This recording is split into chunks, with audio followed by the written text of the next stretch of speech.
Hola, ¿cómo estáis? Escobuleros, escobuleras, artistas.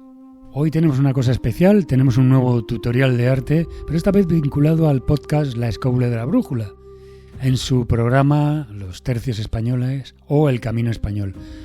Lo voy a hacer a pluma y tinta y os voy a mostrar el proceso acelerado de cómo lo voy haciendo.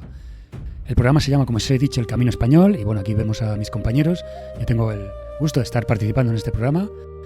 Y aquí tenemos diversas imágenes en las que me he inspirado, como por ejemplo la rendición de Breda de Diego Velázquez para los vestidos, la batalla de Nördlingen de Peter Paul Rubens, o en esas técnicas de pluma y tinta, o la técnica del grabado calcográfico hecha a base de la técnica del achurado, es decir, del hatching, que son trazos cruzados en la que se hace la ilusión de una trama para hacer grises. Vamos a hacer este personaje del arcabucero, en la que sus componentes de vestimenta son el coleto, el jubón, los calzones, las medas, el morrión, que es el casco, y los 12 apóstoles, que son esos pequeños recipientes que lleva colgado en bandolera el propio soldado, que son como esa especie de recipientes para cargar la pólvora al arcabuz o al mosquete. Estoy haciendo primero un boceto a lápiz de la colocación del primer personaje. Van a ser 3 en una composición que ya iremos comentando, y estoy trabajando poco a poco esos 12 apóstoles, esos pequeños recipientes que servían para cargar el arcabuz o el mosquete, y estoy delimitando dónde y cómo iban situados. Esa especie de golilla o gorguera que era el cuello de la camisa que aparecía, esas ropas holgadas y a la vez que permitían todo tipo de movimientos, y me estoy inspirando en diversas imágenes que he ido tomando por internet, del rodelero, que es el espadachín, el arcabucero con las armas de fuego, y el lancero. Esos son los 3 personajes que voy a poner que es una puesta en escena, una composición, y primero las hago a lápiz. Ya como veréis, las voy a hacer un calco con una mesa de luz para tener una tinta definitiva, y voy ajustando poco a poco lo que son las sombras y la colocación de los miembros, cómo están situadas las piernas, qué sombras arrojan, y esto lo hago en este boceto previo que luego voy a calcar. Os voy mostrando los diversos elementos que componen la imagen: la funda de las espadas, el propio arcabuz, las armaduras, y en definitiva el sombreado de cada uno de estos elementos, para ir luego haciéndome una idea de cómo deben ir sombreándose con pluma y tinta en la técnica del achurado, como os he comentado. Qué son los elementos que van por delante, qué son los que van por detrás. Todo eso va componiendo la imagen, la voy configurando paulatinamente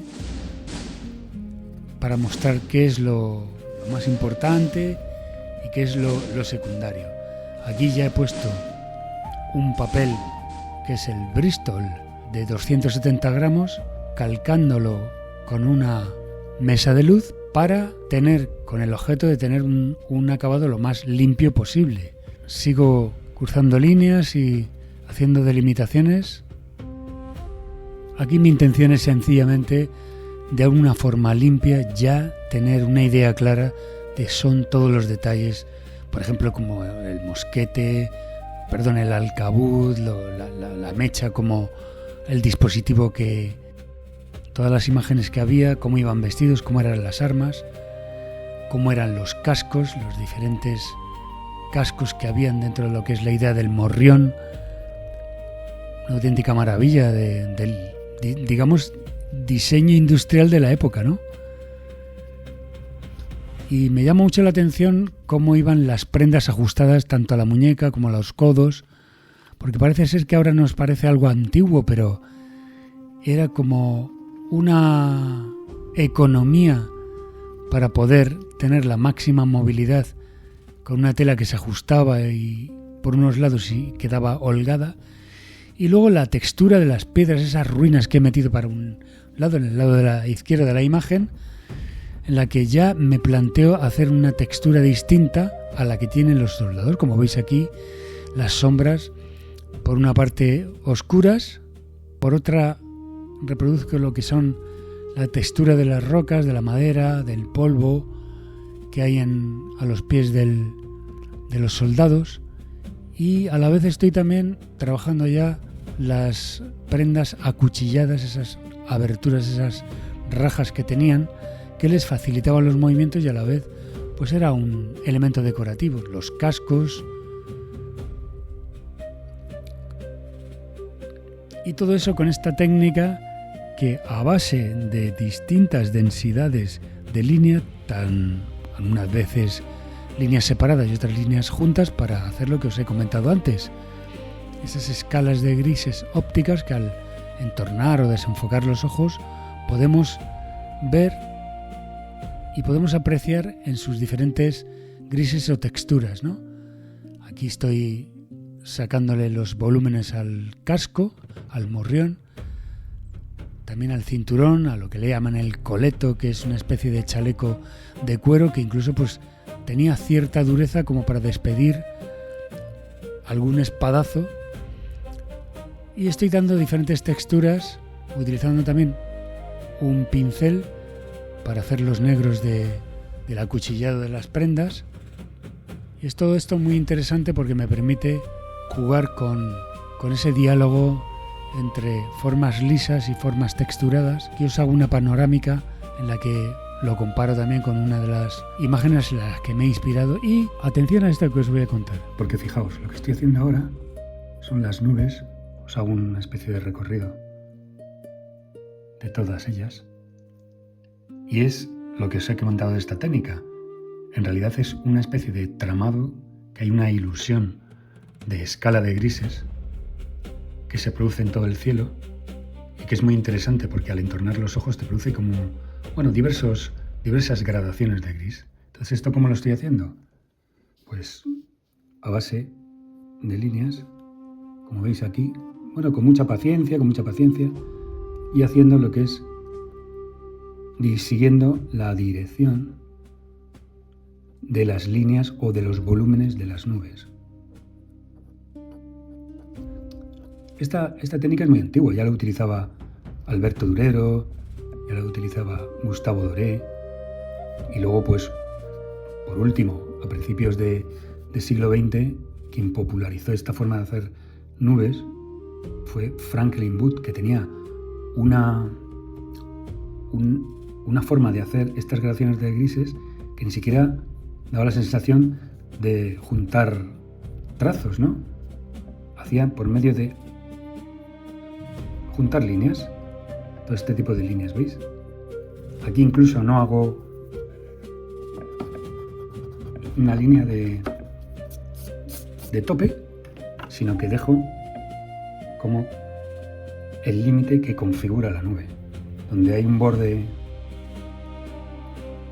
poco resaltado, lo difumino mediante esta forma. Y así es como ha surgido todo. Quiero decir que hay estas formas suaves, luego tenemos formas contundentes, y una de las cosas que más me ha interesado de hacer y que ha quedado más o menos como yo pensaba es las texturas de la madera, la de las rocas. Fijaos aquí como la parte frontal donde recibe la luz aparece con esa textura de la piedra, esas ruinas que aparece aquí, pero fijaos en esta sombra. La sombra lo he hecho no cruzando líneas en algunos casos, sino juntando trazos verticales. Da la sensación entre las nubes, lo sólido, lo gaseoso. Esto es muy curioso porque aquí esta técnica te permite trabajar las texturas muy bien. Muy complicada, muy difícil, eso sí. ¿Veis, por ejemplo, los soldados que están aquí al fondo? Y ahora aquí voy a hacer, para contrarrestar esta parte, estos oscuros que arrojan sombra, voy a hacer esta parte de aquí, que son el resto de las ruinas, para que se me enmarque la ilustración. Bueno, pues la ilustración se podía dar por terminada. Aquí quiero que veáis unas cosas, son las diferentes formas de hacer textura de esta técnica. Por ejemplo, en el tema de las nubes, si nos acercamos vemos que todas estas líneas forman una especie de trama, lo que es el fondo del cielo y las nubes, para que, entornando los ojos desde atrás, veamos que es que precisamente lo que tenemos es una escala de grises, ¿no? Las nubes por aquí blancas y luego por el fondo, que es como si fuera el tono oscuro. Luego aquí, por ejemplo, estas texturas de la parte de la roca se diferencian mucho de las texturas de los soldados, ¿no? Y los que están allá lejos, fijaos cómo los indico, como si fueran un último plano o segundo plano que está allá lejos, en contraposición con este que es de rocas, en la que podemos ver como una perspectiva aérea, ¿no? Entonces vemos muy bien todo lo que es los uniformes, los 12 apóstoles, como hemos dicho antes, el arcabuz, la lanza, esas piezas de armadura que llevaban, el morrión, que ese casco estupendo que llevaban, con esa nervadura. Esta nervadura la llevan incluso los bomberos hoy, protegía de los impactos de cualquier espada, de cualquier maza, esta nervadura, y luego estas pendientes que parecen como tejados curvos, que les protegía de que el agua no les cayese en la cara, ¿no? Todo esto tenía un diseño. Este escudo también era para despedir los golpes de espada que no repercutieron en el propio brazo, en el propio cuerpo. Estas, digamos, polainas acuchilladas para hacer la mayor versatilidad de movimientos. Estos zapatos que llevaban de cuero también. La verdad es que todo esto tenía su sentido. Luego estas piedras del primer término, que también quiero hacer énfasis en la diferencia que hay entre las que están lejos y las que están en primer plano, haciendo una contraposición con esta parte de aquí para crearnos unas zonas oscuras para equilibrar la imagen. Esto sería todo. Y solo queda deciros que os dejo en la descripción de este vídeo el enlace para poder escuchar los programas de la Escóbula de la Brújula, en la que nos ocupamos de temas de historia, arqueología, arte y literatura, misterio, leyendas, etcétera, etcétera. Y si os ha gustado este tutorial, dejadme un artístico like y un comentario con vuestras impresiones. Eso me ayuda a seguir creando contenido, no lo dudéis. ¡Hasta pronto! ¡Chao!